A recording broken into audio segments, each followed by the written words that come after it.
Père, nous voulons te bénir. Nous voulons te dire merci. Nous voulons te louer. Nous voulons te dire que nous t'aimons. Parce que tu nous as aimés le premier. Merci pour le Saint-Esprit. Oh, merci pour ce partenaire incontournable. Oh, Saint-Esprit, nous voulons confesser que nous t'aimons. Seigneur, merci pour toutes choses. Merci pour ta présence. Ta présence qui a envahi ce frère, cette soeur dans sa chambre. Oh, merci pour la vie que tu répands partout où notre voix se fait entendre. Merci pour le fait de reculer les ténèbres par la puissance de ta parole. Merci de fortifier quelqu'un ce matin et de le repositionner dans la foi en Christ Jésus. Merci pour cette grâce. Au nom de Jésus-Christ. Amen. Praise the living God. Praise Jesus. Nous considérons un message très important. Comme je l'ai dit, c'est un message d'encouragement. Notre thème ce matin intitulé « La réalité n'est pas la vérité ». Ce que tu vois, c'est ce que j'appelle la réalité. Vous voyez, mais ce n'est pas la vérité. Donc, pour comprendre ce que je vais dire par là, tu dois me suivre de A à Z. C'est très important. Donc, notre texte se trouve dans Genèse 37. Le verset 1 à 36. Comme soit un long texte. Vous voyez, peut-être nous allons l'exploiter en allant. Il dit, Jacob demeura dans le pays de Canaan où avait séjourné son père.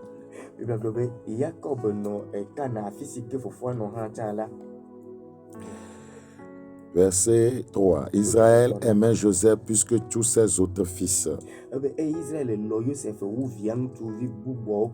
Parce que la Bible dit que Joseph rapportait à leur père leurs mauvais propos.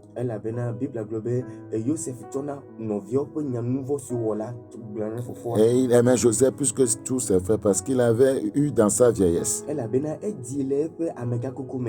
Bible dit qu'il lui a fait une tunique de plusieurs couleurs.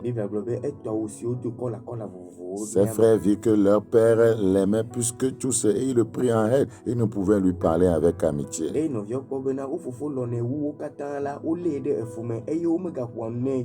quand vous continuez la lecture, vous verrez que les Écritures disent que ce jeune homme a eu 2 songes. Et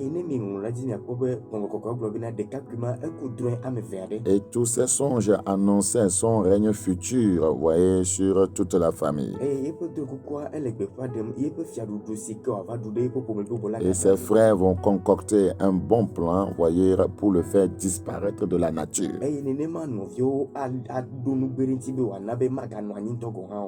Alors, frères et sœurs, Jacob ici, c'est l'image d'un père.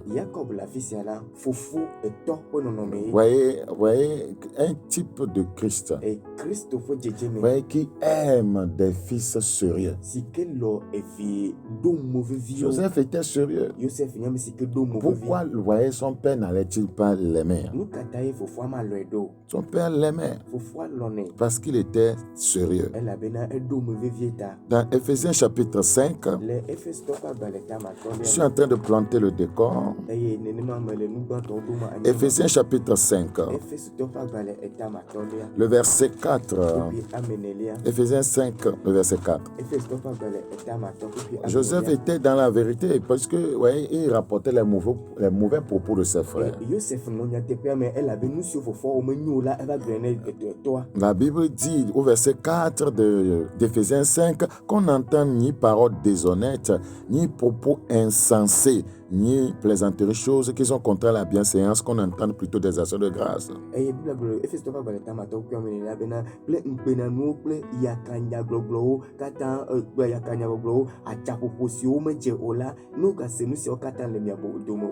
Alors, quand les gens voient que votre Dieu vous aime, ils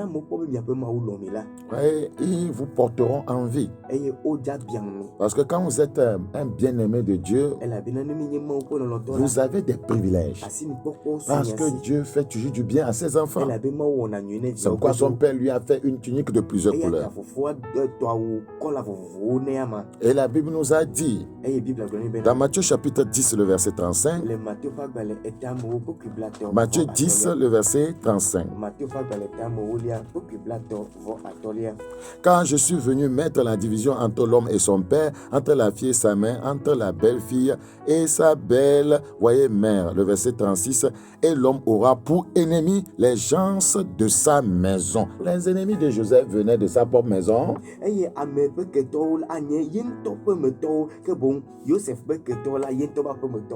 Voilà, donc ce sont ses propres frères qui l'ont pris, voyez, en haine.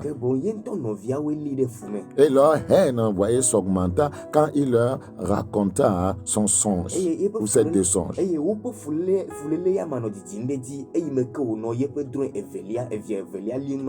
ont vu de loin son étoile, et ils vont chercher à le détruire.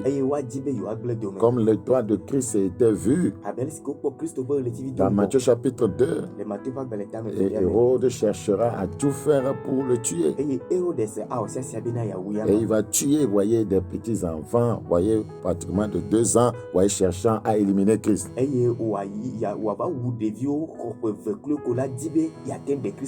c'est la même chose aujourd'hui. Voyez, l'ennemi cherche, voyez, à détruire ceux qui ont, voyez, une étoile. Ceux qui ont un lendemain meilleur. Mais, voyez, comme, voyez, la main de Dieu était avec ce jeune homme. Comme la main de Dieu était avec Christ, l'ennemi n'a pas pu le détruire. Donc, au départ, je disais, Jacob est l'image du Père. Donc, Jésus-Christ est un type de Joseph.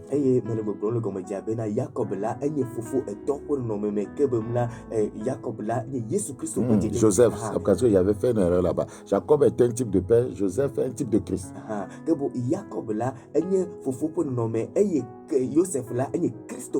Ouais, il va passer par pratiquement la même souffrance que le Seigneur. Praise the Lord. Jésus a été rejeté, mais il sera assis à la droite du Père. Donc quand quelqu'un devient ton ennemi, il fera tout pour que tu ne règnes pas sur lui. C'est la vérité. Donc ses frères ne voulaient pas qu'il règne sur eux. C'est tout le problème. C'est pourquoi ils se sont levés contre lui. Ouais, votre premier ennemi, c'est Satan. Il ne veut pas que vous régniez sur lui. C'est pourquoi il est en train de concocter des plans, de complots pour vous détruire, pour vous éliminer. Le verset 8 de Genèse 37 dit, ses frères lui dirent, est-ce que tu régneras sur nous? Est-ce que tu nous gouverneras? C'est tout le problème. C'est le combat qui nous oppose, voyez, à tout ennemi, voire le diable, l'ennemi premier du croyant. Parce que la Bible dit qu'il nous a délivrés de nos péchés par son sang. Il a fait de nous un royaume de sacrificateurs. Nous sommes des prêtres et rois. Donc l'ennemi ne veut pas qu'on règne sur lui. Donc c'est pourquoi il essaie de nous faire des coups bas, de faire des coups bas aux croyants, afin de les empêcher de régner sur lui.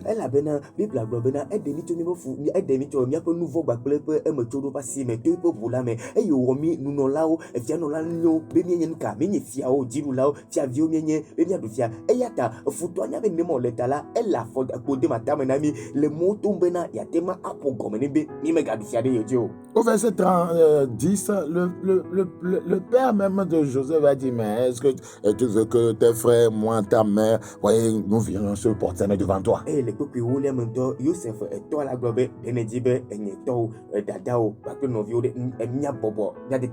Et la Bible dit qu'il a réprimandé ainsi. Donc le problème, c'est le règne. Les croyants doivent savoir ça. Soit tu règnes, soit Satan règne sur toi. Soit tu règnes sur le bien et le mal, soit le mal règne sur toi. C'est le plus grand combat du croyant.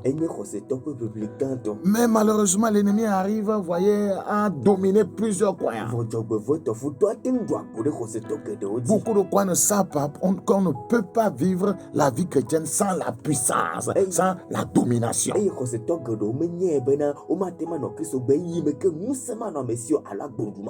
Quand tu ne domines pas, l'ennemi te dominera. L'ennemi te maltraitera. C'est tellement important. Donc, l'ennemi cache souvent ses desseins. Et il essaie de vous piéger. Donc, quand Néhémie voulait reconstruire les murailles de Jérusalem, dans Néhémie chapitre 2, le verset 12, vous allez voir qu'il n'a pas dévoilé son plan. Certainement, il a appris de l'histoire de Joseph. Quand Joseph avait dévoilé ce que lui il a vu, l'ennemi a cherché à la voir. C'est pourquoi Néhémie lui dit, après quoi je me levais pendant la nuit avec quelques hommes sans avoir dit à personne ce que mon Dieu m'avait mis au cœur de faire pour Jérusalem. Néhémie dit que lui n'a dit à personne. Il a dit à personne. C'est pour, voyez, empêcher, voyez, ces détracteurs de le piéger. Et quand quelqu'un devient ton ennemi, il te portera envie. Et les Écritures disent que ce n'est pas en vie que Christ a été livré. Ce n'est pas en vie. Donc nous vivons dans un monde rempli d'envie. Dans Matthieu chapitre 27, Matthieu 27, le verset 18, je suis en train d'aller quelque part. Matthieu 27, 18, la Bible dit que car ils savaient que ce n'était pas en vie qu'ils avaient livré Jésus. C'est pourquoi Joseph a été livré. C'est pourquoi. C'est pas à quoi. C'est pas en vie. Pourquoi Jésus a été livré? C'est pas en vie. C'est pourquoi nous disons que Christ, voyez, est un type de Joseph.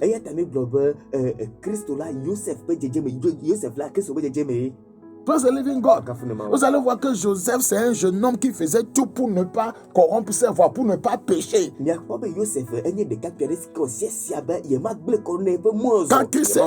Quand Christ était là, la Bible a dit qu'il a été tenté en toutes choses sans commettre de péché.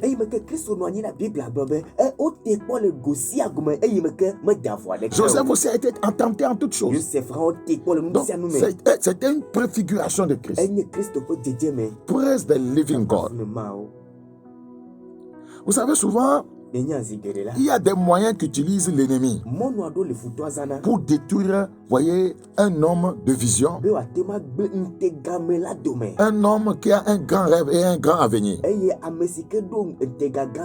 En tant qu'enfant de Dieu, tu dois savoir que tu as un grand avenir. Je connais les projets que je formais sur vous. Projets de paix et de bonheur, afin de vous donner de l'avenir et de l'espérance. Mais tu dois savoir qu'il y a quelqu'un qui ne veut pas que tu aies un bon avenir. Et il concoctera des plans pour te détruire. Ce matin, je suis là pour te faire comprendre que tu peux le contourner, pour te donner, voyez, des principes bibliques pour te donner des principes bibliques qui vont te permettre de dominer au milieu de tes ennemis, d'arriver à devenir ce pourquoi, voyez, Dieu t'a appelé, Dieu a dans son royaume. Je sais que maintenant c'est difficile pour toi. Je sais que maintenant tu traverses une sombre vallée et tu te poses des questions, tu t'interroges de quoi sera fait demain. Mais si tu peux m'écouter jusqu'à la fin, tu comprendras que ta réalité aujourd'hui n'est pas encore la vérité de Dieu pour toi. Dans Jérémie 11, Jérémie chapitre 11, Jérémie chapitre 11, Jérémie chapitre 11, le verset 15. La Bible dit, dans Jérémie 11, 15, allons-y. Nuka honye veviobe yewawo le apenyeme de obe yewope aye tamedodo dia ne bedodo dakle vosasa kokewo de unvodi owo la ekema akpojijo. Jérémie chapitre 11, le verset 15. Que ferait mon bien-aimé dans ma maison? Ici commet une foule de crimes. La chair sacrée disparaîtra devant toi.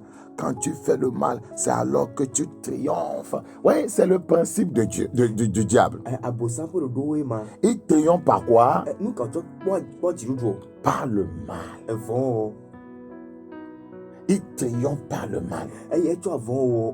Satan triomphe dans ta vie par le mal. Si il te tend un piège pour que tu pêches et tu vas commettre le mal, alors il triomphe de ta vie par ce mal. Parce que il ne veut pas que les desseins de Dieu s'accomplissent dans ta vie. Puisque Dieu a promis. Oui, dans Jérémie 15, 11. Regarde ce que Dieu a promis sur ta vie. L'Éternel dit, certes, tu auras un avenir heureux. Vous pensez que ce que vous vivez, que c'est la volonté de Dieu? L'Éternel dit, certes, tu auras un avenir heureux. Le diable dit le contraire. Tu auras un avenir malheureux. Je vais te mener la vie dure. Et il va utiliser ton entourage, même des fois. Il va utiliser même les membres de ta famille. La plupart des croyants, leurs problèmes spirituels viennent de leur famille. Le Seigneur dit, tu auras un avenir heureux. Dis-moi amen. Je forcerai l'ennemi à t'adresser cette supplication. Praise the living God. Au temps du malheur et au temps de la détresse. Quand l'ennemi veut détruire la vision d'une personne, le rêve d'une personne, l'avenir d'une personne, comme ce fut le cas de Joseph, qu'est-ce qu'il fait premièrement? Il doit tuer la personne. Il sait que quand il tue, voyez, le rêveur, le rêve doit s'éteindre. Tu as un rêve dans la vie. Le projet de l'ennemi, c'est de te tuer. Quand il te tue, c'est que le rêve est tué. Donc c'était le plan concernant Joseph. Et c'était le plan concernant Jésus. L'ennemi pensait qu'en le tuant, voyez, il tuait le rêve qui est de délivrer les hommes du péché. Mais il s'est trompé. C'est par la mort plutôt que Jésus a anéanti, voyez, la mort. Dans Genèse 37, le verset 19, ils se dirent l'un à l'autre, voici le faiseur de songes qui arrive. Venez maintenant, tuons-le Tuons-le et jetons-le dans une des citernes. C'était la pensée première. Et ça, c'est comme ça l'ennemi fonctionne aussi. Nous dirons qu'une bête féroce l'a dévoré et nous verrons ce que deviendront ces songes. Vous voyez, c'est la vision qu'il voulait détruire.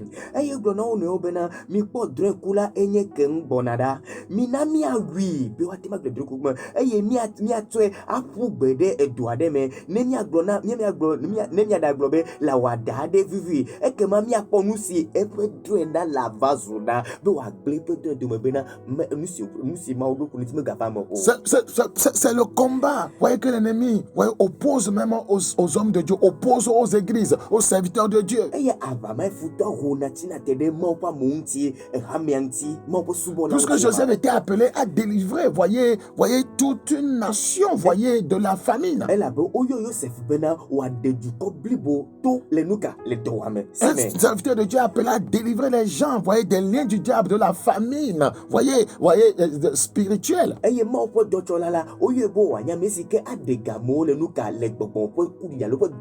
Donc l'ennemi cherchera à tuer votre ministère. Si c'est possible, à vous tuer vous-même. Regardez dans Matthieu 1,16. Matthieu chapitre 1,16. Matthieu chapitre 1.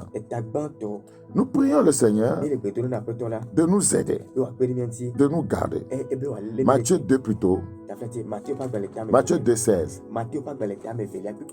Alors Hérode, voyant qu'il avait été joué par les mages, se mit dans une grande colère et il envoya tuer tous les enfants de 2 ans et au-dessous qui étaient à Bethléem et dans tout son territoire, selon la date dont il s'était soigneusement enquis auprès des mages. Oui, pourquoi il a tué les enfants de 2 ans? Il cherchait Christ parmi eux, dans le but de tuer la vision. La vision que ce petit devait accomplir. C'est pourquoi Satan n'épargne pas, voyez, grand et petit aujourd'hui. C'est à cause de la vision. Ce démoniaque de Gadara, pourquoi Satan l'a lié et l'a fait habiter dans un cimetière? C'est parce que c'était un grand évangéliste.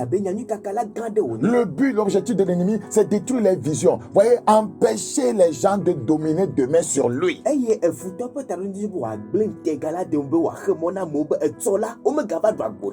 Vous vous rappelez de Moïse? Très tôt, il a voulu le tuer aussi. Parce que c'était quelqu'un qui était appelé, voyez, à délivrer, voyez, Israël de l'esclavage en Égypte. Donc Satan va vouloir rapidement tuer cette vision. Il perçoit ça de loin. Dans Exode chapitre 1, Exode chapitre 1, ouais, les croyants doivent se réveiller et être éveillés. Le roi d'Égypte, Exode 1,15, parla aux sages-femmes des Hébreux nommées l'une, voyez, Shifra et l'autre Pua. Il leur dit, quand vous coucherez, vous accoucherez les femmes des Hébreux et que vous les verrez, voyez, vous les verrez sur les sièges. Si c'est un garçon, faites-le mourir. Si c'est une fille, laissez-la vivre. Pourquoi c'est un garçon? Si c'est un garçon, il faut faire mourir le garçon.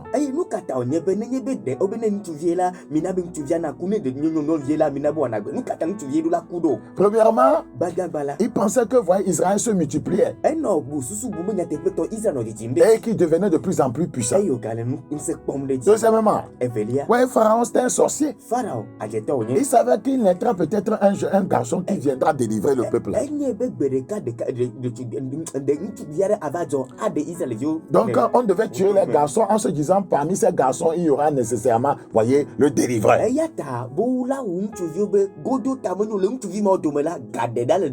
C'est ce qu'il fait en poussant certaines femmes à avorter. C'est le but, c'est tuer un délivreur. Beaucoup de délivreurs ont été tués. Peut-être celui qui devait restaurer votre famille a été tué. Celui qui devrait restaurer notre nation a été tué quelque part.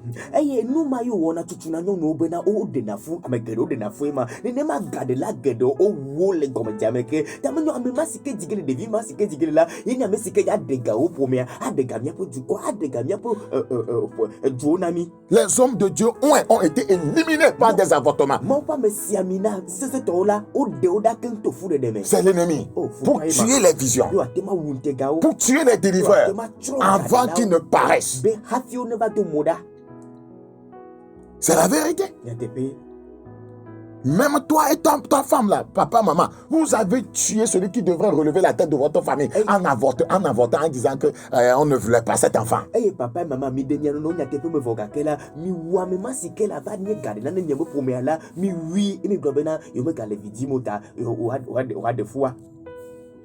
Et Dieu a oublié votre famille. Et Dieu a oublié votre famille.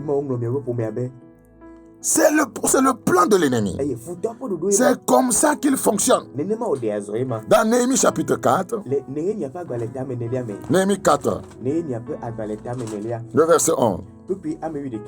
Et nos ennemis disaient, ils ne sauront et ne verront rien jusqu'à ce que nous arrivons au milieu d'eux. Nous les tuerons. Le premier plan, c'est tuer pour tuer la vision. Nous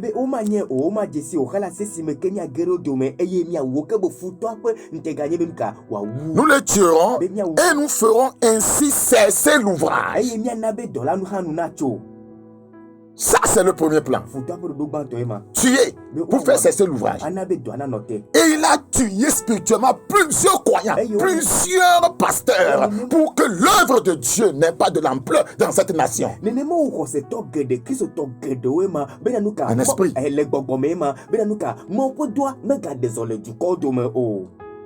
Nous ferons ainsi cesser l'ouvrage. C'est ce qui se passe. C'est le plan de l'ennemi. Que l'Esprit de Dieu est en train de te révéler. Tu penses que c'est pour rien que l'ennemi fait tout pour que tu sois dans la tiédeur spirituelle?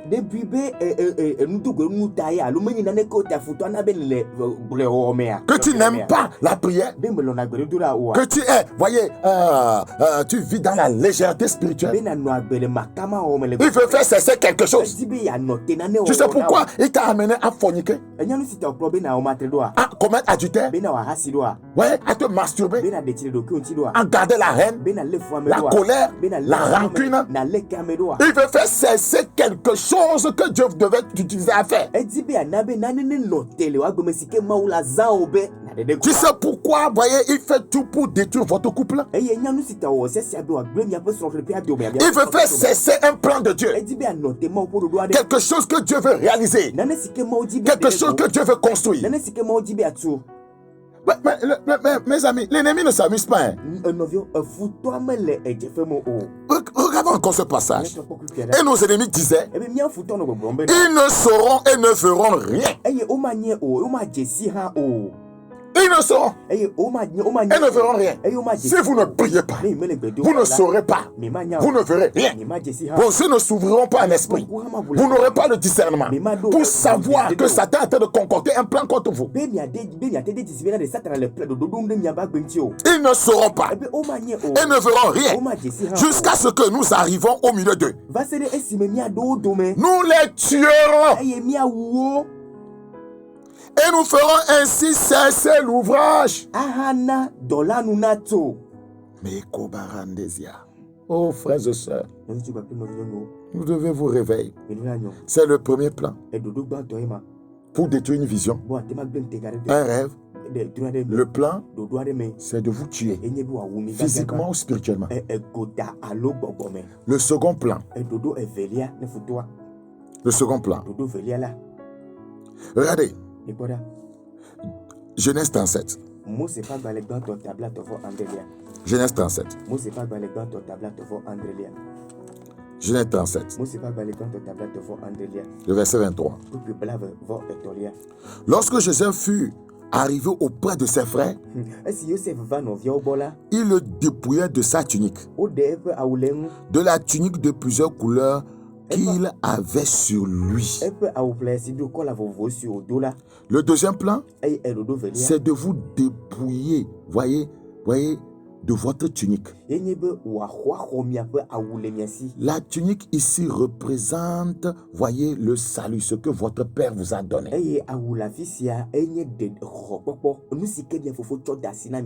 Et pour vous dépouiller de votre salut, il faut vous amener à corrompre, parce qu'il sait que, voyez, quand vous êtes toujours dans le salut, il serait difficile de vous tuer.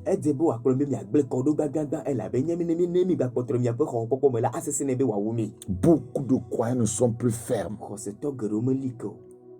Beaucoup vont à l'église, mais ils ont rétrogradé. Ils corrompent leur foi. Ils ne savent pas que c'est un plan de l'ennemi. Que l'ennemi est en train de les dépouiller de leurs vêtements de salut. Ils ne savent pas. Matthieu 27. Matthieu 27. Le verset 35. Après l'avoir crucifié, il se partageait ses vêtements en tirant au sort, afin que s'accomplisse ce qui avait été annoncé par le prophète. Ils se sont partagés mes vêtements, ils ont tiré au sort ma tunique. Joseph avait une tunique. Je vous ai dit que c'est un type de Christ. Que esi okede ating megbela oma epe awublaya ome eye ojije nude woji bena wa wunyasi nyagbodila glodi le engbena oma nye awode oneo dome kebo Christo do awalo kebo mla ils ont tiré au sort ma tunique. Ojije nude yepe awuji. Pourquoi elle tire au sort la tunique? Vous pensez que c'est écrit pour être écrit? Votre tunique est important pour le diable. Votre tunique spirituelle, vos vêtements spirituels, il veut les souiller. Dans Josué 3, il a souillé les vêtements de Josué. Josué s'est présenté devant le Seigneur en vêtements sales. Il était la grâce de Dieu. Voyez, Satan qui l'accusait devait avoir raison de lui. Pourquoi vous êtes en train de souiller vos vêtements de salut? Pas une vie d'une moralité de mondanité. Pas une vie de légèreté spirituelle. L'ennemi ne s'amuse pas. Notre adversaire a des plans solides pour nous détruire. Comme je sais que l'ennemi a des plans contre moi pour me détruire, moi aussi je fais des plans pour survivre. Et je m'appuie sur la parole de Dieu. Écoute-moi bien. L'ennemi a des plans pour te détruire, et un plan pour t'en sortir. Amen. En allant vers les Écritures et en t'appuyant sur la parole de Dieu. La Bible dit dans Lévitique 16:4. Pour mieux comprendre le verset 3, voici de quelle manière Aaron entrera dans le sanctuaire. Voyez, il prendra un jeune taureau, Aaron, un type de Christ, pour le sacrifice d'expiation, un bélier pour l'holocauste. Il se revêtira de la tunique sacrée de lin et portera sur son corps des caleçons de fin lin. Donc, de lin. Ouais, voyez, Aaron avait une tunique. L'ennemi veut vous détruire, enlever votre tunique de justice, votre main de justice. Et il vous aura. Et il vous détruira. Et c'est ce qu'il est en train d'arriver à faire. Les chrétiens tombent n'importe comment dans le péché. Les pasteurs, voyez, vous les voyez porter de beaux vêtements, mais ils ont souillé leur tunique spirituelle. Le but, c'est de faire cesser l'ouvrage. Le but, c'est que les serviteurs de Dieu n'arrivent pas à le dominer. L'insensé se fait un jeu avec du péché. Faire un jeu avec le péché, c'est être insensé. C'est donner l'occasion à Satan de vous détruire.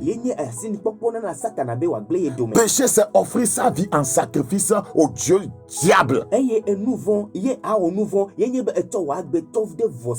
C'est livrer soi-même sa vie en sacrifice, voyez, au diable.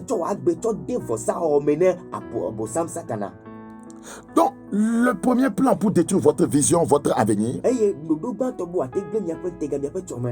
tuez.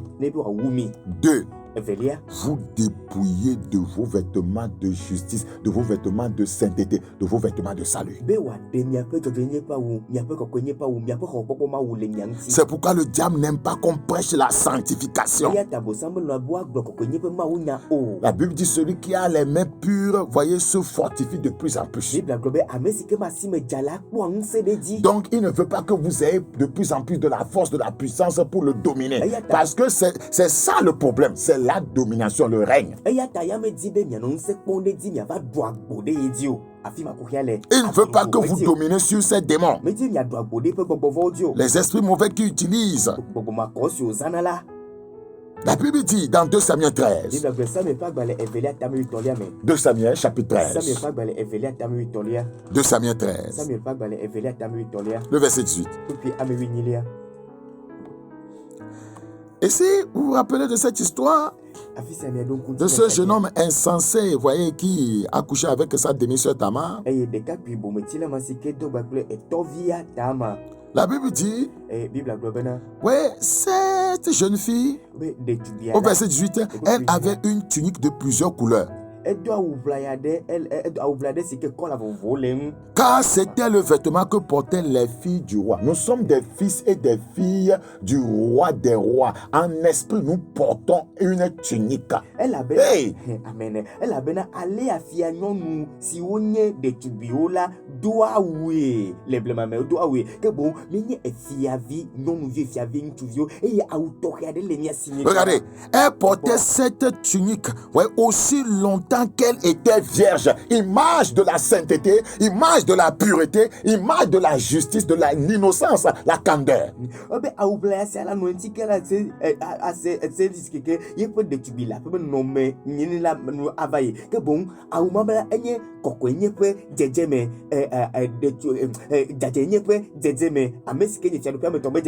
Donc l'ennemi va pousser ce jeune homme saoulé, voyez, par le péché sexuel, voyez, à souiller spirituellement la vie de cette fille.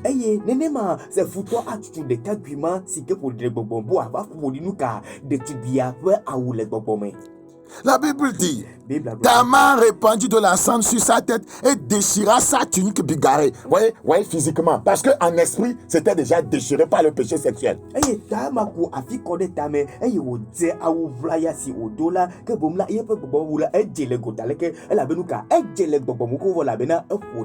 péché déchire votre tunique spirituelle, votre tunique de sainteté, de justice et de salut.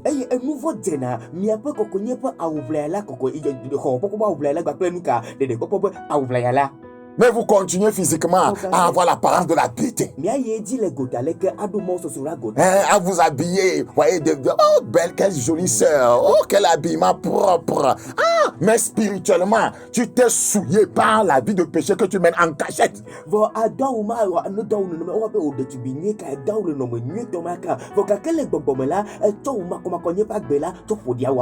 Tamar n'a pas voulu faire l'hypocrite.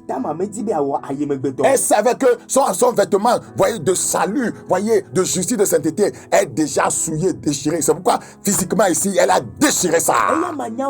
Ça la repentance.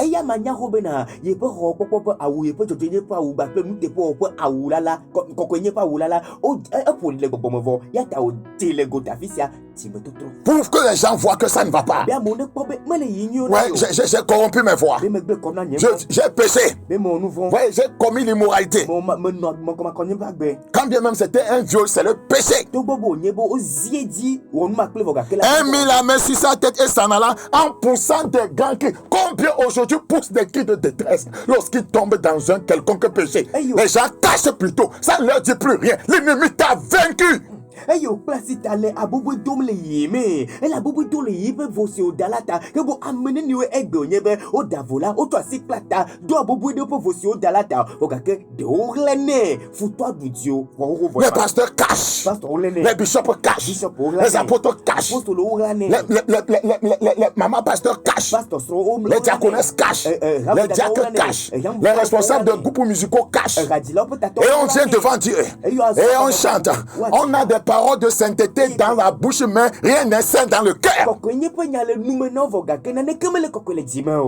Satan t'a vaincu. Satan t'a vaincu.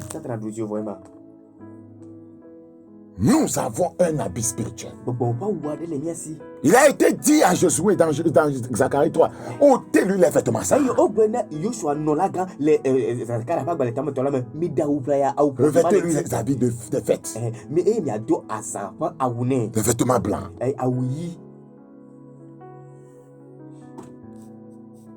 Quand l'ennemi veut détruire votre vision, votre avenir, qu'est-ce qu'il fait? Il cherche à vous tuer. Il cherche à vous tuer. Il cherche à vous tuer. 2. Il vous dépouille de votre tunique, votre vêtement de sainteté, de justice et de vérité.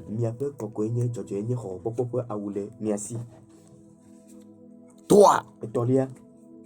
Il vous jette dans une fosse, dans une citerne,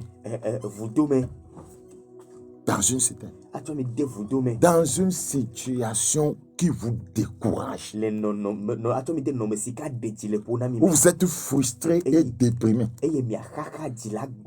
Et c'est ça qui, voyez, est encore un autre problème pour les croyants. Il te jette dans la fosse des dettes. Il te jette dans une citerne, voyez, d'un problème, un conflit entre toi et ton mari qui ne finit pas. Il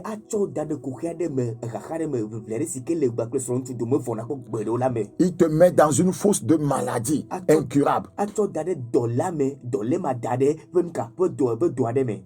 Et tu perds la vision. Ta vision devient, voyez, est dorénavant, voyez, ta guérison. C'est tout. Tu oublies tout ce que Dieu avait comme plan, ce que Dieu doit utiliser à faire. Tu ne penses que ma guérison. Oh, mes dettes. Oh, comment est-ce que je vais, voyez, avoir l'argent. Regardez, c'est ce que l'Église devient. C'est ce que l'Église est devenue, le plan de Dieu. Ce pourquoi nous sommes sauvés. Ce que nous sommes appelés à faire pour Dieu. Les gens ne pensent plus à ça. L'argent là. Oh, ma guérison là. Oh, ma guérison là. Je dois sortir de cette fosse là. Oh. Et puis on couvert les hommes de Dieu. C'est tout.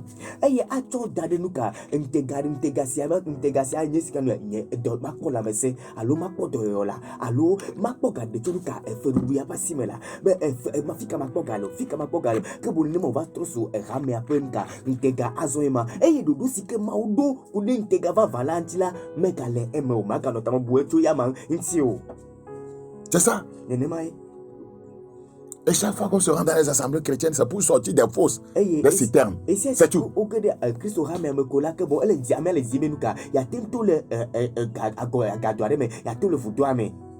Trouver des solutions pour, voyez, mon problème de foyer, problème de conception.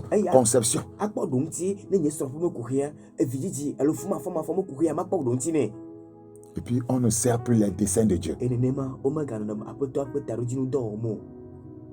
Pourquoi il t'a sauvé? Sais-tu que tu as quelque chose à faire avec Dieu pour que, voyez, son royaume s'étende sur la terre? Genèse chapitre 37.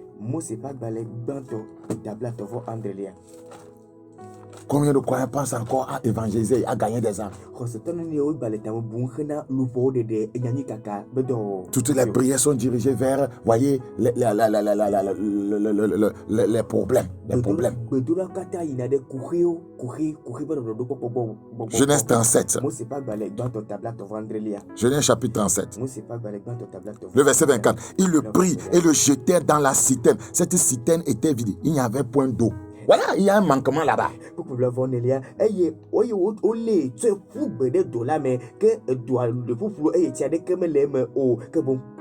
le plan de l'ennemi.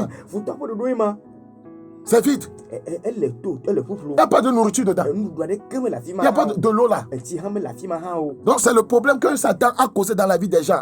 C'est difficile de trouver à manger. C'est difficile d'avoir ci, c'est difficile d'avoir cela, c'est difficile d'avoir ceci. Et on doit courir. On est concentré uniquement sur ça. Et c'est ce que, voyez, les églises deviennent. Voyez, Pour que les gens trouvent solution. Que l'eau maintenant vienne dans le puits là. Hein? Que la nourriture vienne dans le puits. Et c'est fini. Qui pensera un jour à dominer l'ennemi? À étendre le royaume? Nous ma futa bosan pour moi ma du benya na sese que buga benya na sese ku riba que mon na fisia e yata opo sunan ne ona teno disi ko bena o afika mato akoga fika mato ko ndura ba pa me fika mato ne be ku ria la ko do ba to e azon a sese ga kame ya me ba buta me bena ya temva ak ya na be adwagbode futo di adwagbode bobo di ma ha alu ya na be fiadu pa na keketa ma ha il t'a mis dans cette fosse pour te frustrer et to dade vraiment me ben ya pour te décourager.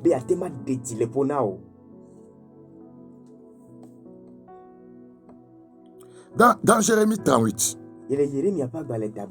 Jérémie chapitre 38. Jérémie chapitre 38. Le verset 6. Alors il prit Jérémie et le jetèrent dans la citerne, voyez, de Malchija, fils du roi, laquelle se trouvait dans la cour de la prison.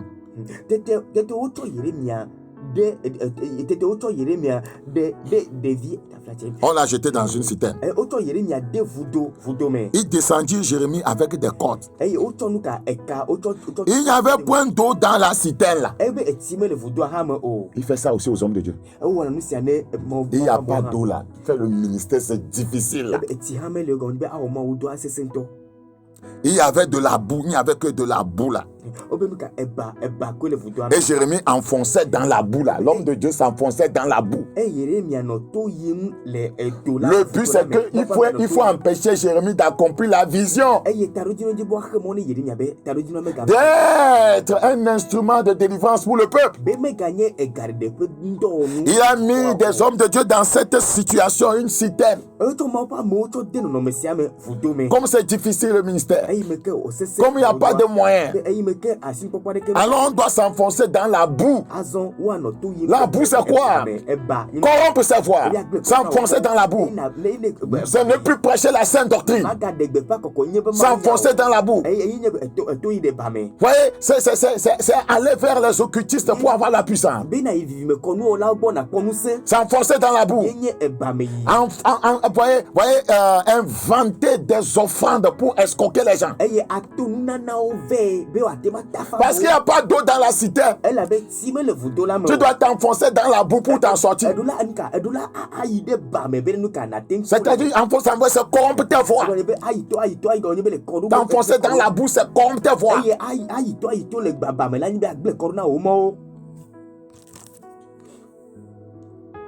Et beaucoup sont en train de corrompre leur voix.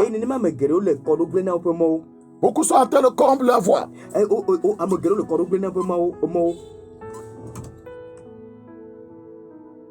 Que Dieu nous vienne en aide. Que Dieu nous vienne en aide. La quatrième chose. Il vend la personne. L'ennemi vend la personne. Beaucoup sont dans cette catégorie.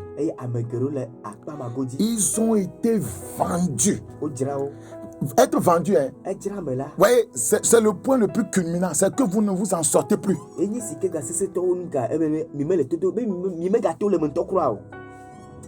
Ils vendent la personne. Genèse 37. Rappelez-vous, pour tuer votre vision, votre avenir, 1. Vous tuez. 2. Vous dépouillez de votre vêtement de salut. 3.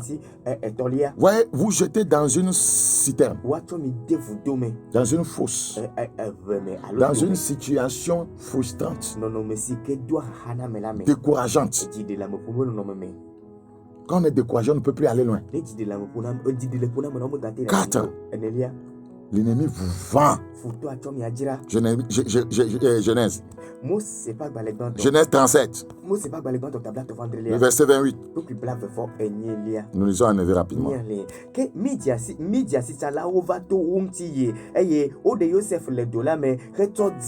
na Israël to closa le blas vert. Au passage des marchands madianites, ils tirèrent et firent remonter Joseph hors de la citerne. Et ils le vendirent pour 20 cycles d'argent. Jésus a été vendu, non? C'est une préfiguration de Christ. Ils le vendirent pour 20 cycles d'argent aux Ismaélites qui l'amenèrent en Égypte. Quand vous êtes vendu, vous vous retrouvez complètement en Égypte. Vous qui étiez enfant de Dieu, vous devenez un mondain. Vous allez vers le yoga maintenant. Méditation transcendantale. Vous allez maintenant vers les occultistes. C'est en cela que plusieurs penseurs ont vendu leur âme. C'est Satan qui les a vendus comme ça. Quand on te vend, on t'amène en Égypte. Et l'Égypte représente le monde. La mondanité, l'immoralité, l'occultisme. Beaucoup de pasteurs ont été vendus. Des églises entières sont vendues aujourd'hui. La mondanité sont pleins dans les assemblées chrétiennes. Pourquoi l'ennemi fait ça? Pour qu'on ne règne pas. Pour qu'on ne règne pas. Que ce soit des vendus seulement qui dansent dans l'église. Frère, avant ta conversion, tu étais vendu, Dieu t'a racheté. Pourquoi tu veux te laisser encore, voyez, entre les mains de l'ennemi pour qu'il te vende de nouveau?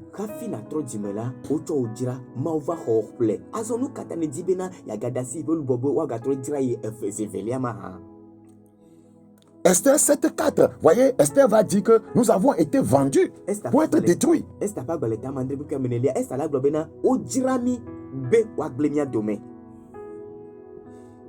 Aman avait vendu, voyez, le peuple.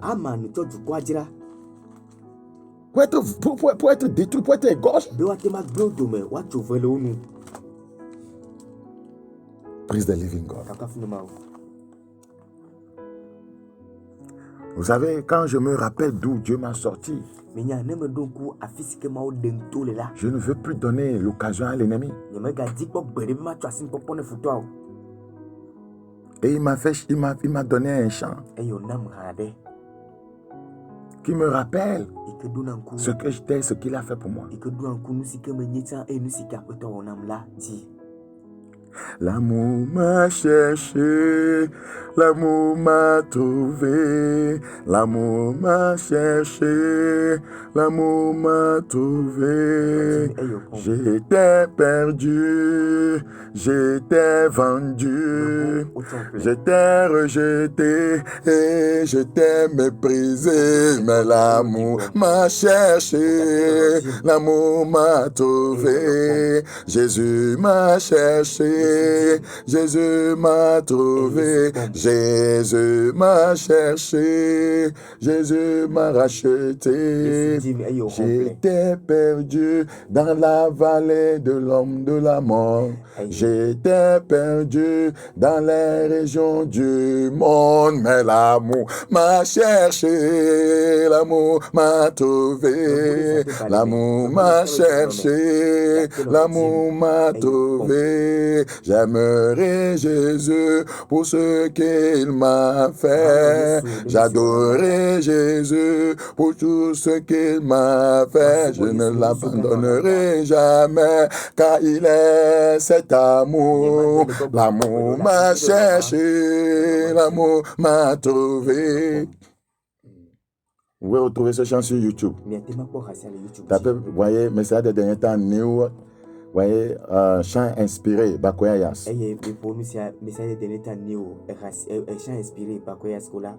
Ou bien le premier chant que j'avais chanté avant de commencer mon message, c'est un chant que Dieu m'a donné. Voyez, Saint-Esprit soit le bienvenu. Tapez Saint-Esprit soit le bienvenu, voyez, de Bakoyas, chant inspiré sur YouTube. YouTube dit pour message de l'état néo, chant inspiré de Bakoyas Kola, Akeriti. Tu dois t'abonner, tu as beaucoup de bonnes choses. Voyez, nous faisons beaucoup de choses. Voyez, beaucoup de choses. Voyez, si tu t'abonnes, voyez, recevra souvent ces choses.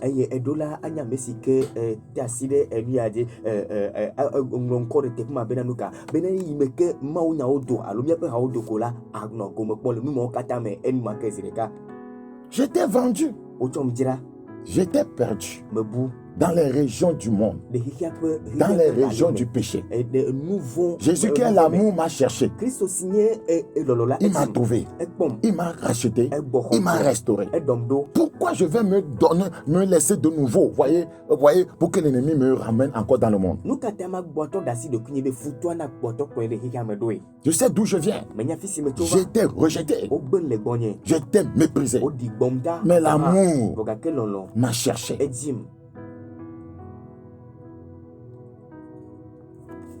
Voilà les 4 stratégies qu'utilise l'ennemi.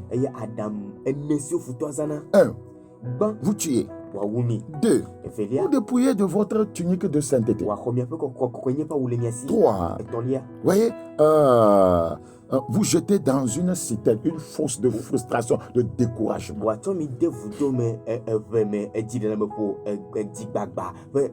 4. Vous vendre. Vous vendre aux démons. Vous vendre aux principautés, aux esprits de la famille.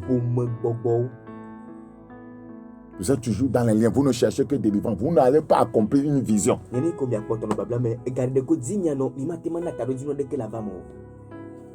Si vous savez ça, quand le Seigneur fait une œuvre de grâce dans votre vie, vous n'allez plus vous laisser, voyez, piéger par le péché.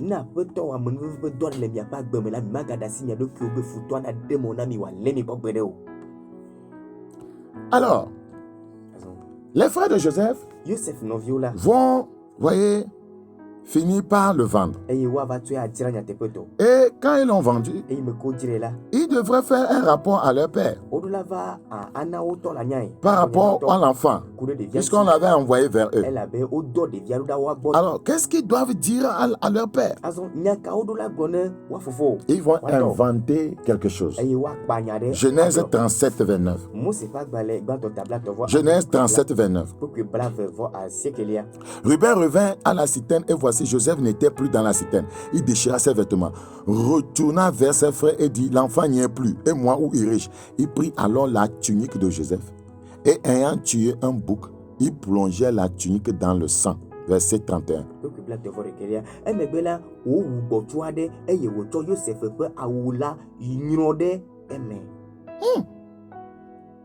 Ils envoyaient à leur père la tunique de plusieurs couleurs en lui faisant dire, voici ce que nous avons trouvé, reconnais si c'est la tunique de ton fils ou non. La tunique vous représente un esprit.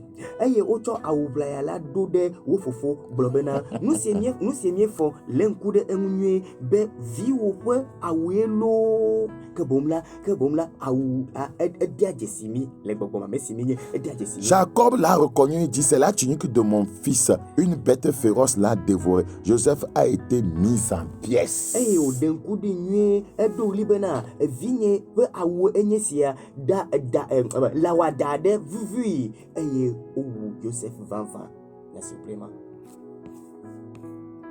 Voilà sa confession. Que Joseph a été mis en pièces. Est-ce que c'était la réalité, ça? La tunique ensanglantée, c'est une réalité. Mais la vérité, Joseph n'est pas mort. Avec la réalité, l'ennemi nous décourage. Jacob va tellement pleurer et prendre le jeûne. Voyez, regardez ce que la réalité l'a amené à faire.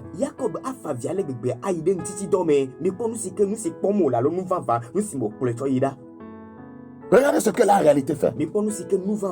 Ça l'a abattu. Ça l'a découragé. Il a pris le deuil. Il a pleuré. Il a pris des décisions par rapport à la réalité et non à la vérité. Il ne voulait plus que je voyais Benjamin pose le pied dehors quelque part. À cause de la réalité. Or, ce n'était pas la vérité. C'est encore le plan de l'ennemi. L'ennemi vous abat, vous amène à prendre des décisions par rapport à la réalité, à ce que vous voyez de vos yeux. C'est ce que vous voyez de vos yeux. Derrière ce que vous voyez, vous ne savez pas ce qu'il y a. La réalité, c'est le caractère de ce qui est réel. Ce qui a une existence, voyez, effective. Quand on dit en réalité, on est en train de dire réellement, en fait.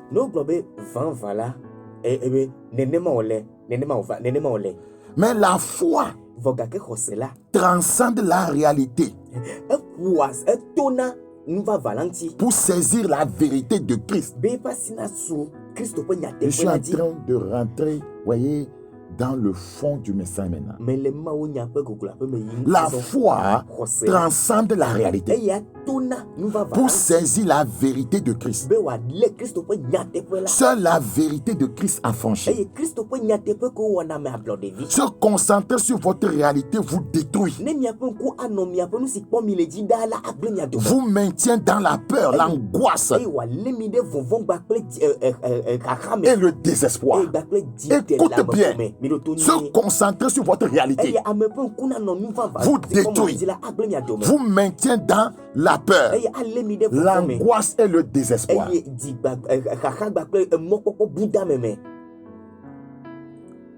La vérité dont nous parlons, c'est Christ. C'est que quelle que soit la réalité négative que vous voyez, vous devez avoir les regards sur Christ, le chef et le consommateur de votre foi. Sur Christ, c'est ça la vérité. Christ est la vérité dans ce que vous traversez.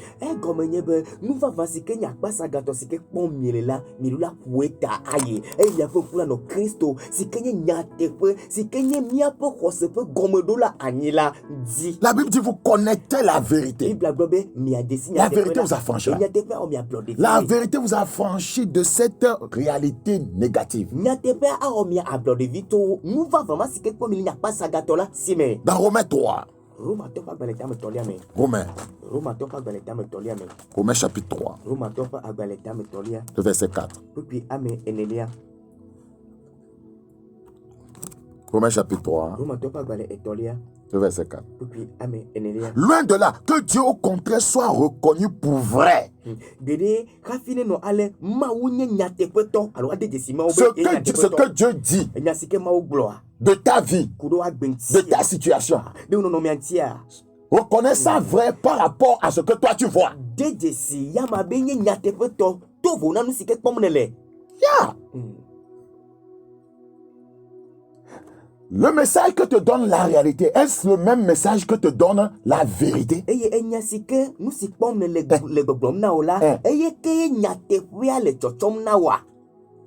La réalité te parle, tu ne réussiras pas. Est-ce que c'est le même message que la vérité te dit?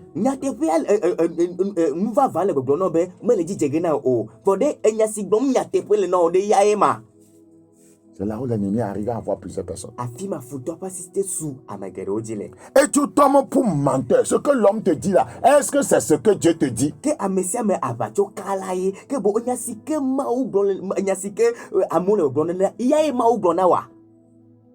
Quelqu'un t'a dit que tu ne réussiras pas. Et tu prends ça pour envoyer vérité. En réalité, il a dit ça. Ta situation, ta condition te fait penser que tu ne peux pas te marier. C'est la réalité, ça. Mais ce n'est pas la vérité dans le Seigneur.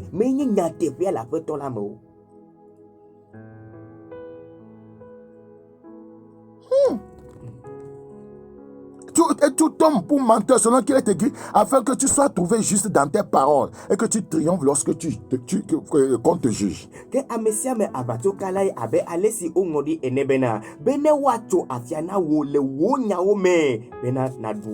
Chez Dieu, 1 plus 1 égale 1. dans le domaine du mariage. Regardez comment Dieu lui fait ce calcul. Chez nous, 1 plus 1, ça fait 2. Chez Dieu, 1 plus 1, dans le domaine du mariage, ça fait 1. C'est Dieu, un jour, ça fait 1000 ans. 1000 ans peut être un jour.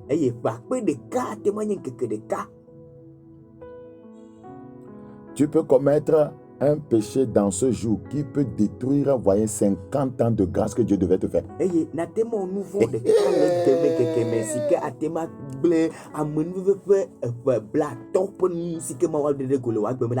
Parce que nous continuons à calculer pas comme Dieu, mais comme des hommes.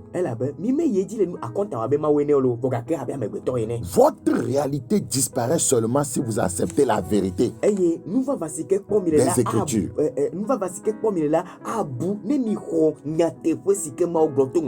La rédemption en Christ a fait de vous quelque chose d'autre.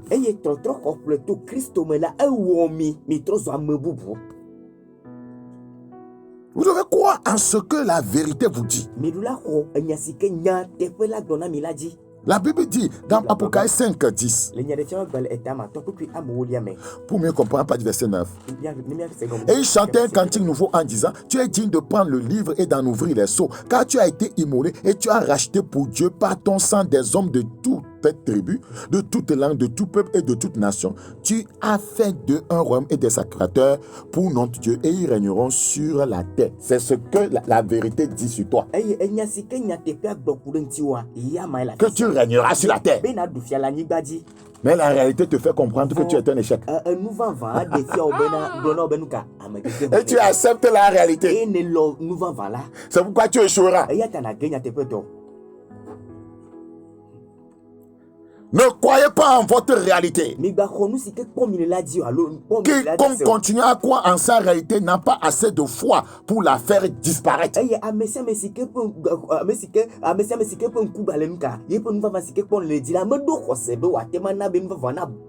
Je suis dans un contexte. La réalité qu'on a présentée à Jacob. Voyez, la tunique a été ensanglantée. Il dit que c'est un animal sauvage qui a déchiré mon fils. C'était une réalité. Mais ce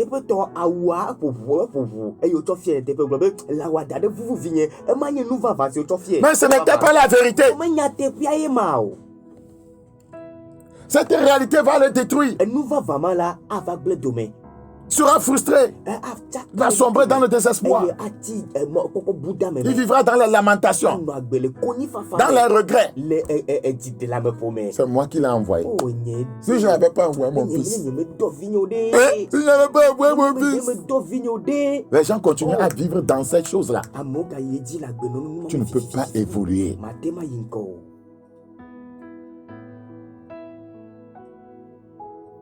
La Bible dit dans 2 Corinthiens 5. 2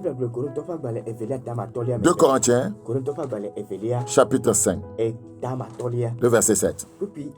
Car nous marchons par la foi et non par la vue. La vue, c'est la réalité. La foi, c'est la vérité de Dieu. C'est ce que Dieu dit sur moi. Amen. Parce que les hommes disent. Parce que les circonstances me font croire.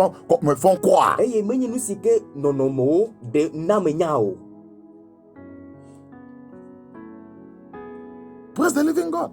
Voilà dans Romains 4. Romains chapitre 4. Romains 4. Romains 4. Peut-être avec ce passage, tu vas comprendre ce que je veux exprimer. Le verset 18. Espérant contre toute espérance, il crut en sorte qu'il devint père d'un grand nombre de nations, selon qu'il lui avait été dit, telle sera ta postérité.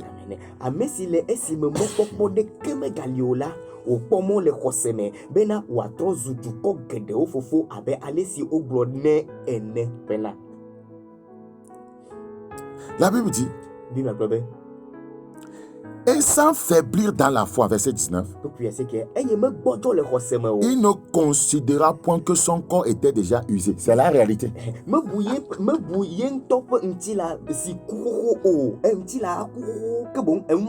la réalité. Abraham 100 ans. Sarah 90 ans. C'est une réalité, non? Cette réalité est en train de parler. Cette réalité dit que tu ne peux plus avoir un enfant. Mais il y avait une vérité en Dieu. En Dieu, la vérité, c'est que quel que soit l'âge, tu peux avoir un enfant. Alléluia. Amen.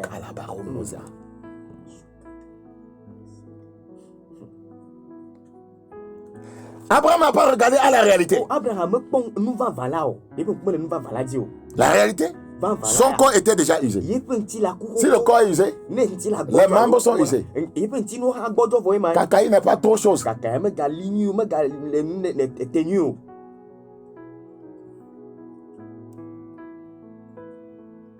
Son corps était usé.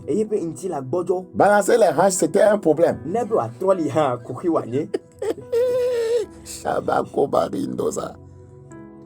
Puisqu'il avait près de 100 ans. Et que Sarah n'était plus en état. La Bible dit, elle n'était plus en état. C'est la réalité. Elle n'était plus en état d'avoir des enfants. C'est une réalité. Aïe, aïe, aïe, aïe, aïe.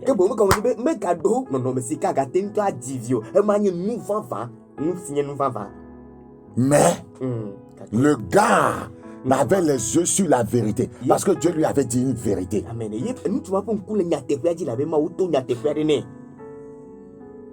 L'héritier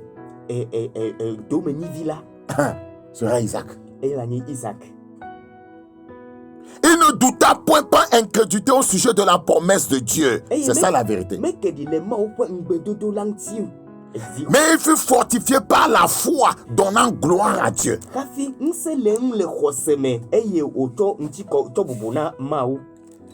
La foi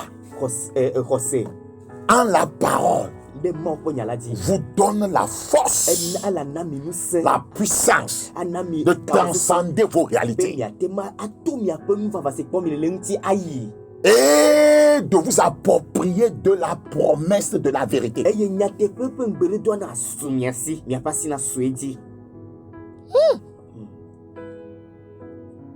La Bible dit au verset 21, et ayant la pleine conviction que ce qu'il promet, la vérité, il peut aussi l'accomplir. Vous ne croyez pas en la vérité.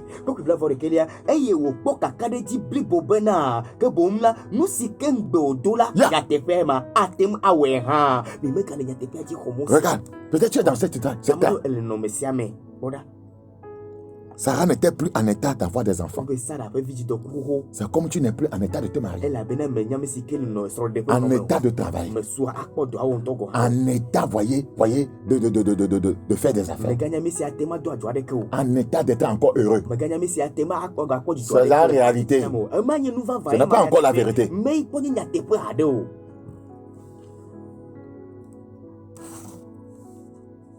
Le diable essaie de te décourager avec la réalité. La réalité te dit, tu n'as pas d'argent, tu es pauvre, il n'y a rien à manger. Mais la vérité se trouve dans Psaume 23. L'Éternel est mon berger, je ne manquerai de rien. Tu ne saisis pas la vérité. C'est pourquoi la réalité te vaincra.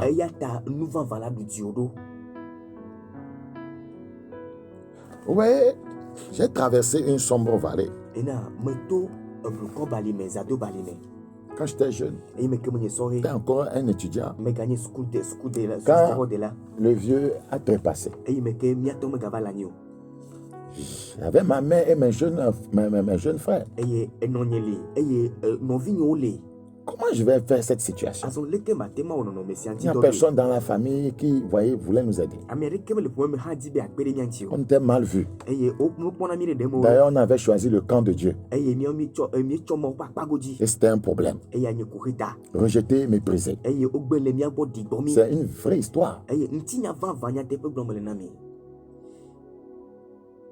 Le vieux a des maisons. Deux maisons. Mais on ne pouvait pas. On ne pouvait pas rester dans l'une même. Avec tout ce que les oncles faisaient. Le vieux n'a pas laissé un testament. Et les gens s'étaient assis dessus. J'amène ma mère dans une pièce où j'avais loué. Après, voyez, dans une chambre salon. Avec, voyez, mon frère, mes soeurs. Je dois gérer ça. Je faisais répétition, je gagne 3 000 par mois. Après, je trouve un job. 15 000. Il faut gérer tout ça là. Mettre ma soeur en apprentissage. Mais j'étais ouvrier dans une église. Regardez la situation difficile dans laquelle.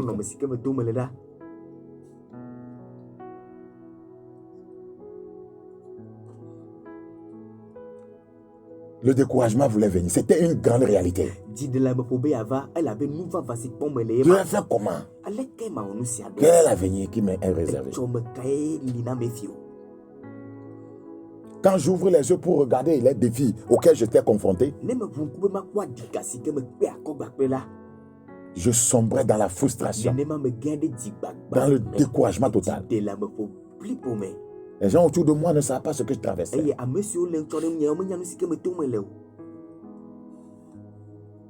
Un jour, dans tout cela, dans mon petit service de job là, je viens à 8 heures, je ferme à midi. Je dois reprendre à 15 heures. Quand je ferme à midi, je me mets à genoux, je prie jusqu'à 15 heures avant de rouvrir.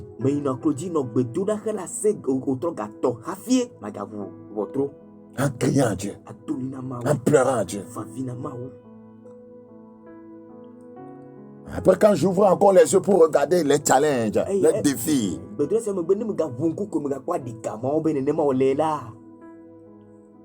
je sombre encore. Comment il peut gérer les besoins de la famille? Il n'y a personne. Et Dieu va me parler. Et ça va me délivrer. Le passage qu'il m'a donné, je vais te le donner. Dans Jérémie 49. Jérémie 49. Les gens, voyez, quand les gens vous regardent aujourd'hui, ils pensent que vous n'avez rien souffert.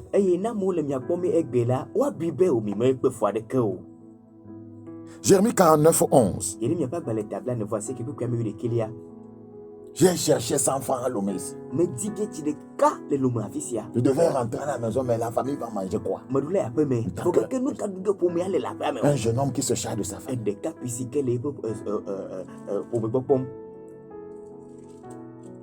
Jérémie 49, 11. Dieu va me parler. Parce que j'avais les orphelins et une veuve. La parole de Dieu est réelle. Cette vérité de Dieu va me délivrer.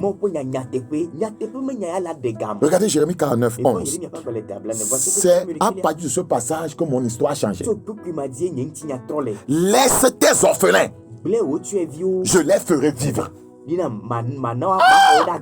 savait que je pensais à mes frères et soeurs, les orphelins. Dieu me dit, laisse, c'est venu comme, voyez, une puissante lumière. Laisse tes orphelins. Tu te lamentes trop. Tu es frustré à cause d'eux. Tu t'inquiètes trop. Laisse tes orphelins. Je les ferai vivre.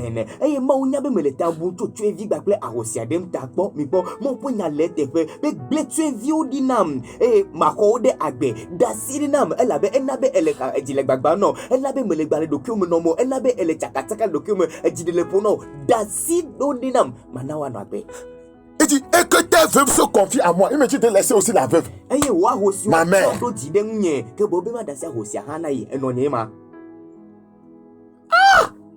c'était ma délivrance. Depuis le jour-là, une foi est suscitée à moi. Je savais que c'est Dieu qui va nous faire vivre. Je savais que c'est Dieu qui va me faire. Ce que je suis aujourd'hui, c'est Dieu. Aucun membre de la famille n'a mis sa main dans mon histoire. C'est quoi aujourd'hui? Aucun membre de la famille ne peut me dire un mot, me donner un ordre. C'est impossible.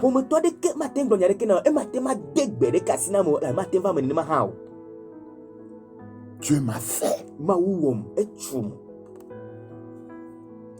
Je parle à quelqu'un. Laisse ça à Dieu. Maman, je sais. Ton mari n'est pas. Laisse les orphelins à Dieu. Dépose le fardeau sur Dieu. Personne ne prend un ascenseur en transportant comment on dit ça? Un fardeau lourd sur sa tête. Dépose, l'ascenseur va l'amener.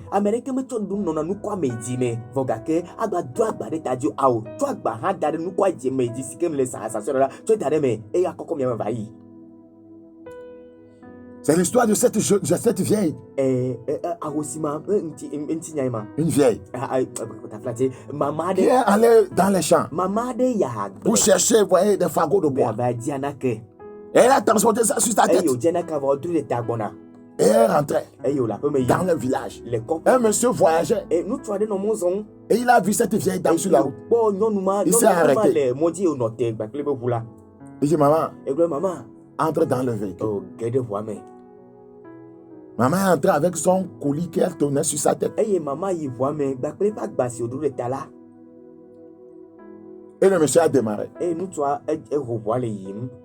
monsieur lui demande, maman, c'est où je te dépose? Le monsieur tourne la tête pour regarder dans le véhicule. Maman était en sueur toujours en transportant son, vous voyez, le petit fardeau là sur sa tête. Et une fois, nous bien maman a fait comme a dit dado. Et il y a trop de problèmes à maman les gars c'est naïma. Et pour maman là, elle nous a, toi d'aller à déballer pour cloner nous cader à basser au badou de talent. Et il s'écria. Oh maman. Oh maman. C'est à cause de ça que tu de rentrer dans le véhicule pour que tu ne souffres pas, pour que tu déposes le fardeau. Nous c'est un globé na gueule de voix mais do voix mais na toi beaucoup de soi-disant chrétiens sont entrés dans le véhicule du salut de Jésus-Christ, mais ils tiennent toujours leur fardeau sur la tête. Ils pensent réussir par leurs propres efforts.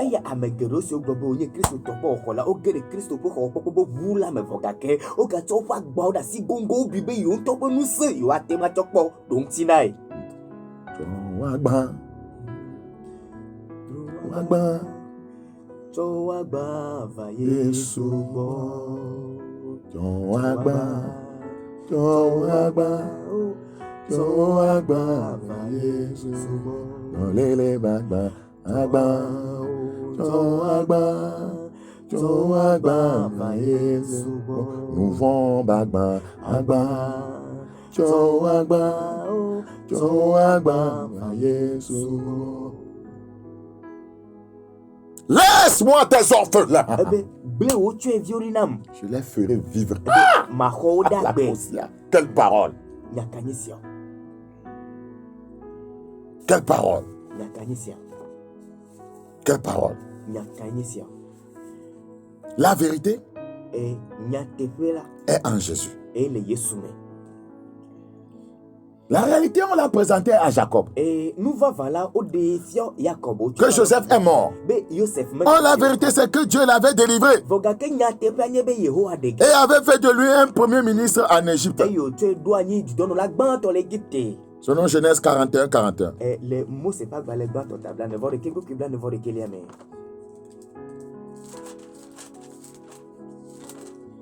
Aujourd'hui, là, quand on vous regarde, on peut dire qu'en réalité, vous avez des problèmes. Mais si vous êtes en Christ, le problème n'est qu'un tremplin pour envoyer l'élévation. C'est ça la vérité.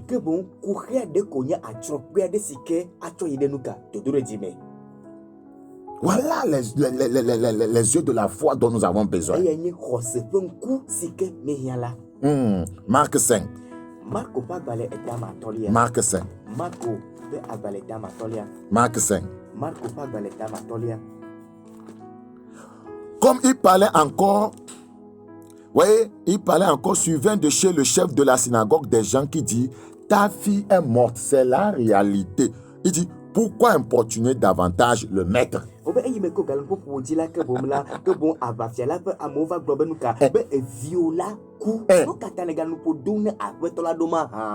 L'enfant est mort. Cette fille est morte. Pourquoi importuner le maître? Ne continue plus à prier. Ne jeûne pas. Ne va pas à l'église. Cette situation est complètement désespérée. Mais Jésus, sans tenir compte de ses paroles, parce que c'est la réalité. Il ne tient pas compte de la réalité. On dit la fille est morte. C'est la réalité, non? Mais la Bible dit, Jésus lui ne tient pas compte de ses paroles. Il dit au chef de la synagogue, ne crois pas, crois seulement. Elle est morte, mais il y a une vérité. La vérité, c'est qu'elle est vivante. Vous tenez trop compte à n'importe quoi. Vous tenez trop compte à n'importe quoi. Vous acceptez la réalité, ça vous détruit. Un croyant. Tu vas à l'hôpital, on fait une analyse et on dit que tu as tout ce mal, que c'est incurable, et tu acceptes cette réalité et tu es frustré, et c'est comme ça que la maladie même te lie en même temps. Ah bon, c'est votre rapport ça? Ce n'est pas ce que Dieu dit sur moi. Il m'a été dit dans Matthieu chapitre 8. C'est comme ça que tu dois réagir. Il m'a été dit dans Matthieu 8. Je m'en vais vers la vérité maintenant. Matthieu 8 m'a dit moi. Verset 17. Afin que s'accomplisse ce qui avait été annoncé par Ésaïe le prophète. Il a pris nos infimités, il s'est chargé de nos maladies. Voilà ma vérité.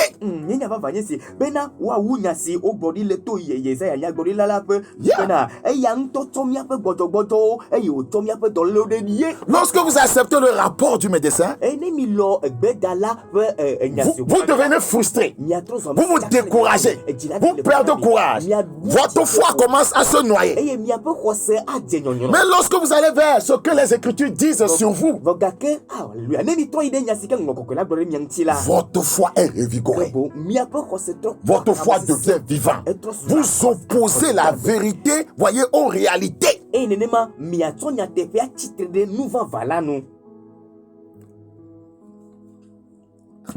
C'est Mamadou Karambiri qui était parti, vous voyez, à l'hôpital un jour.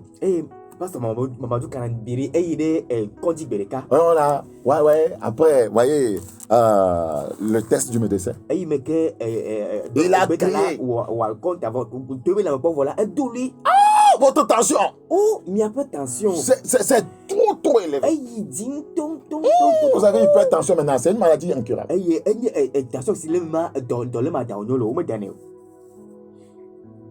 On va s'occuper de vous. On va prendre en charge. Vous viendrez souvent pour ceci.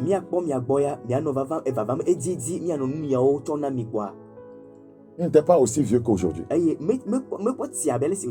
a regardé le médecin.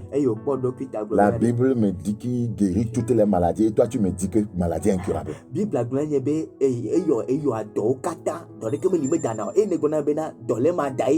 s'est levé et dit, tu ne me verras plus jamais dans cet hôpital. Il n'est plus jamais retourné. Et le voilà vieux. Bien solide. Il a renversé la réalité par la vérité.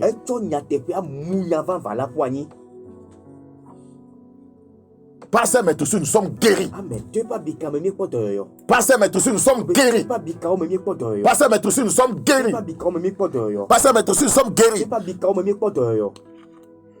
Satan est en train de nous lancer des traits enflammés. C'est pas la vérité que nous les éteignons.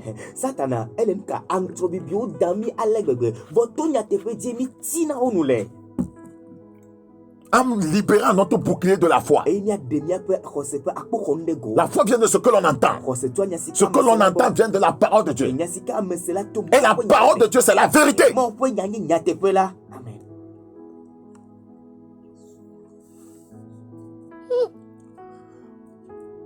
On peut voir qu'en réalité, vous êtes malade. Mais en vérité, par ces méthodes, vous êtes guéri. C'est la vérité même du fait que vous êtes dans le royaume.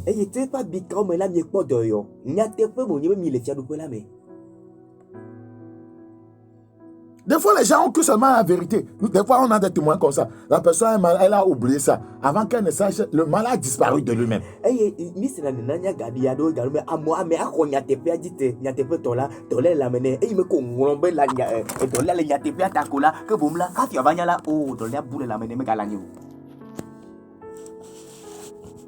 Un jeune homme avait donné ce témoignage. Que lui, il avait un problème de genou. Que ça ne part jamais. Donc, lorsqu'il est venu me voir, c'est lui-même qui témoigne. Que lui s'attendait que moi je prie. Mais je n'ai pas prié. Je lui ai dit chaque matin, quand il se réveille, de mettre la main là-bas et dire que par mes tissus, je suis guéri. Il n'était pas content. Mais il est parti, c'est ce qu'il faisait. Qu'arrivé un temps, ce mal a disparu. Et il cherche une tout plus ça. Oui. Nous devons enseigner la parole aux gens pour qu'ils pratiquent au lieu de faire les stars. C'est moi qui sais chasser les démons. C'est moi qui sais guérir. Et puis quand les gens tombent, ils sont contents. Et on peut dire ça, c'est immédiat. C'est moi. Non! Amenons nos gens vers la parole. Amen.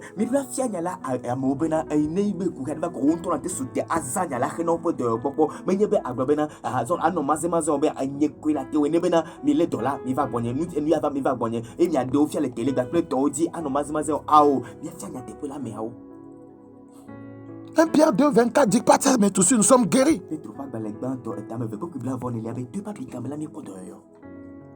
On peut voir qu'en réalité vous êtes possédés. Les esprits vous tourmentent. Mais il y a une vérité en Christ. En Christ, vous êtes délivrés. Allez simplement vers cette vérité et puis c'est fini.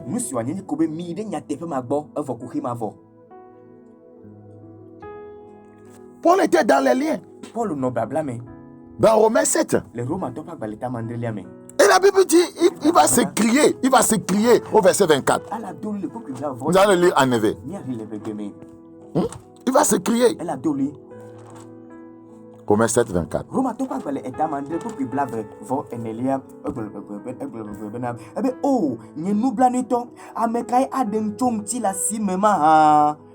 Mete akpena mauto Yesu Kristo nya apeto la di eyata azon nyedeka make matwe atas. Romains 7 24 ça va. Oui, il a trouvé qu'il y a la solution dans la vérité. Verset 24. Misérable que je suis, qui me délivrera du corps de cette mort? Qui me délivrera? C'est une réalité que je suis misérable. Mais la vérité, c'est qu'en Christ, tu ne l'es pas. Il dit, grâce soit rendue à Dieu par Jésus-Christ notre Seigneur. C'est en lui que vous obtenez votre délivrance. C'est en lui que la vérité renverse votre réalité. Je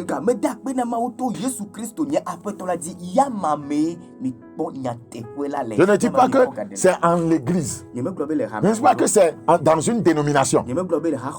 Non. En lui, en Jésus. Il n'y a pas une dénomination qui est spécialisée, voyez, dans des délivrances, dans des guérisons, des miracles. Il n'y en a pas. Il n'y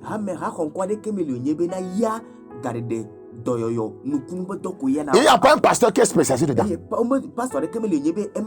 C'est en Jésus. C'est le seul spécialiste. Ce n'est pas au nom de ton grand-père Bokoto que tu guéris les gens. Ce n'est pas en ton propre nom, Bodamasi, que tu guéris les gens.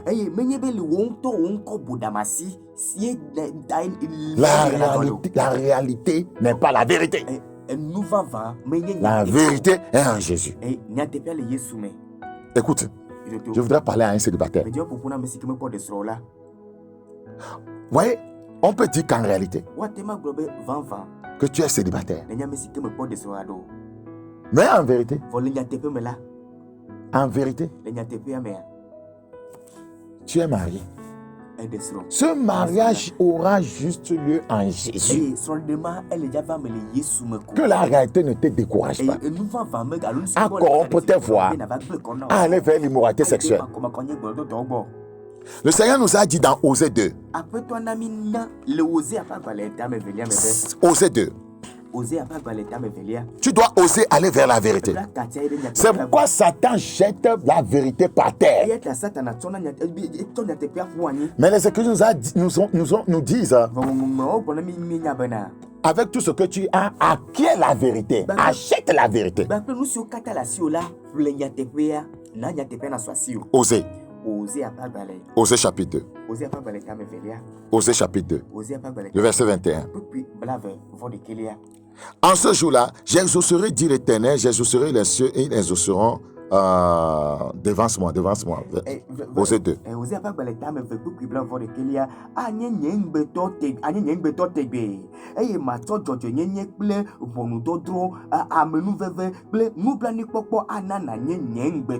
Verset 21. Je serai ton fiancé pour toujours. Je serai ton fiancé par la justice, la droiture, la grâce et la miséricorde. Je serai ton fiancé par la fidélité et tu reconnaîtras l'Éternel. L'Éternel dit qu'il est ton fiancé. Pourquoi tu t'inquiètes? Tu ne sais pas que ton premier mariage c'est avec le Seigneur Jésus. Là on te dit célibataire, tu pleures. Tu es marié, tu es en fiancé avec Jésus, non? Et il va te donner le vrai. Alléluia. Je me rappelle, une jeune femme m'avait appelé. Elle dit, pasteur, je ne me marie pas. Il y a une amie qui m'a dit, de venir, elle va m'amener chez un pasteur. Quand il te fait quelque chose à toi et que tu t'ouvres en même temps un homme.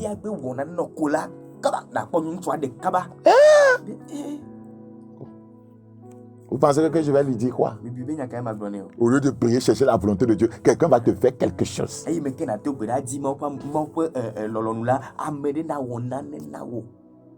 Je l'ai découragé d'aller là-bas.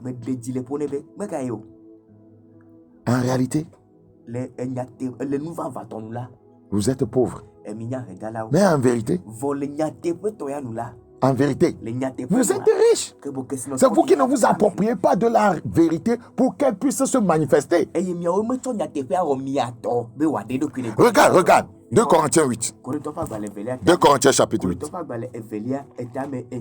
Tu ne t'appropries pas de la vérité. Tu vas vivre dans la mendicité. 2 Corinthiens 8. Le verset 9. La Bible dit, car vous connaissez la grâce de notre Seigneur Jésus-Christ, qui pour vous s'est fait pauvre, de riche qu'il était, afin que par sa pauvreté vous fussiez enrichis. C'est la vérité, ça.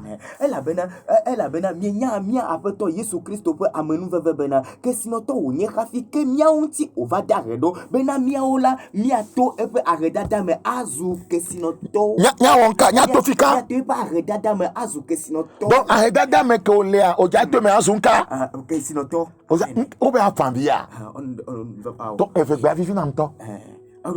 Elle a mienya mi apeto Yesu Christo pe amenu vevebena ke sinoto onye kafi ke mianti ovada redo bena mi ato epe aredada me nazu ke sinoto. Amen. Amen. Celui qui n'a jamais été pauvre et qui devient riche là, et qui est né complètement riche, ou bien il a hérité un héritage, il ne sait pas aider les gens. Il n'a jamais souffert.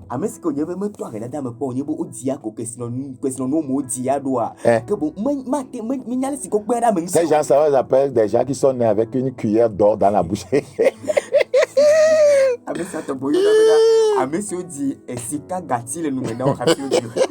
Ils sont nés avec une cuillère d'or.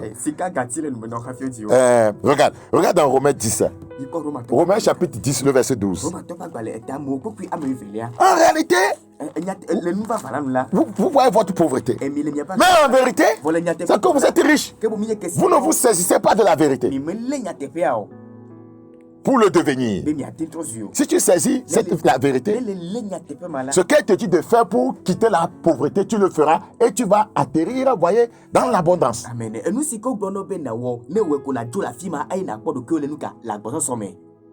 Tu feras ça. Il n'y a aucune différence en effet entre le juif et le grec, puisqu'ils ont tous un même Seigneur qui est riche pour tous ceux qui l'invoquent. C'est la vérité, ça. Elle a bena voto to ade keme le yuda to ple la to dome o elle a bena ape tol ma kenye wo kata to eya enye kesinoto na amo kata ke bomla na tepe onye. Vous pensez qu'en réalité, vous êtes condamné. Mais en réalité, en vérité, vous êtes libre. Saisissez la parole de la vérité. La Bible dit dans Colossiens 2. Colossiens 2:13. Vous qui étiez morts par vos offenses et par l'incirconcision de votre chair, il vous a rendu à la vie avec lui, en nous faisant grâce pour toutes nos offenses. Il a effacé l'acte dont les ordonnances nous condamnaient. Tu penses que tu es toujours dans cette condamnation et qui subsistait contre nous. Il a détruit en le clouant à la croix. Il a dépouillé la domination et les autorités et les a livrées publiquement en spectacle, en triomphant d'elle par la croix. C'est ça ta vérité. Le verset 14. 15. Beaucoup de gens si ayi otutu ngongo si ocho asimrede mianti le cdd ome si titrede miamula ayi odeda le miakle maudome si me oklede atichoga ntila ayi ode dirula nyenyekle nsetodi ayi odo nkpewo le gaglagbe ayi opo jirudu dizo do kata di. Vous pensez qu'en réalité vous êtes esclave? Ayi mi bibe le mvavamela. Mais en vérité, vous êtes libre. Jésus vous a déjà libéré. Il vous a déjà affranchi depuis. Amen. Vous ne vous saisissez pas, voyez, de cette œuvre par la foi. Le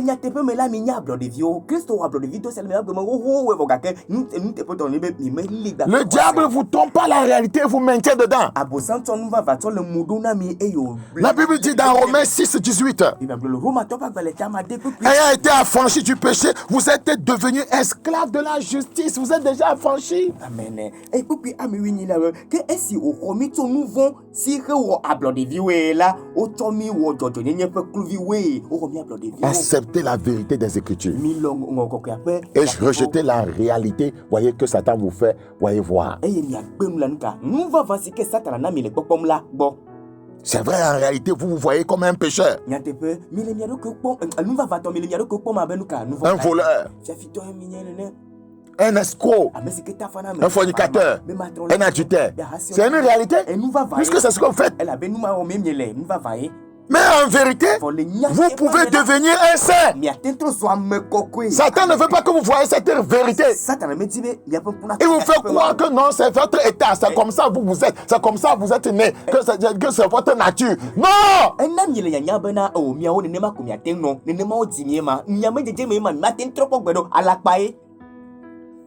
Non! Romains 5:8. Mais Dieu prouve son amour envers nous, en ce que lorsque nous étions encore des pécheurs, Christ est mort pour nous.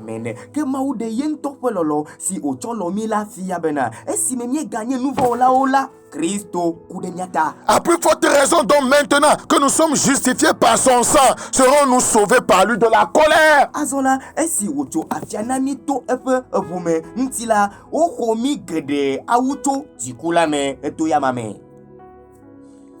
Vous pensez qu'en réalité vous êtes rejeté. Et c'est ce que vous êtes en train de vivre. Et le diable vous a fait croire que vous êtes un rejeté. Acceptez votre état.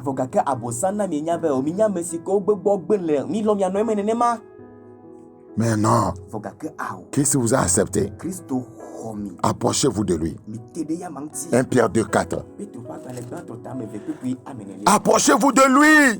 Pierre vivante, rejetée par les hommes, mais choisie et précieuse devant Dieu. Vous êtes rejeté, mais vous êtes choisi par Dieu.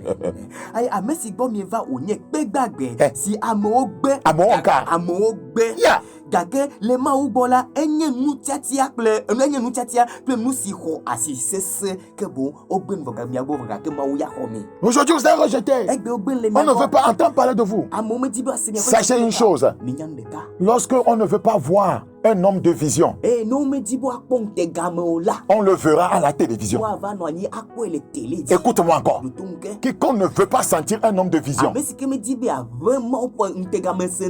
le verra à la télévision. Vous voyez, Joseph est devenu comme une télévision.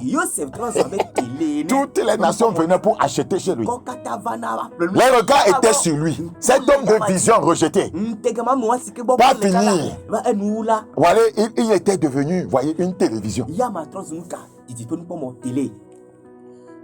Praise the living God. Praise the living God. Praise the living God.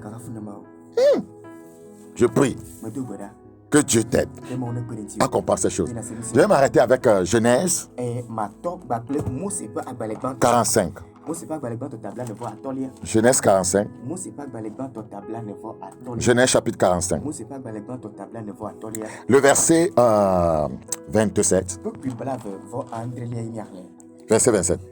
Il lui rapportait toutes les paroles que Joseph leur avait dites, et il vit les chars que Joseph avait envoyés pour le transporter. C'est alors que l'esprit de Jacob, leur père, voyez, se ranima.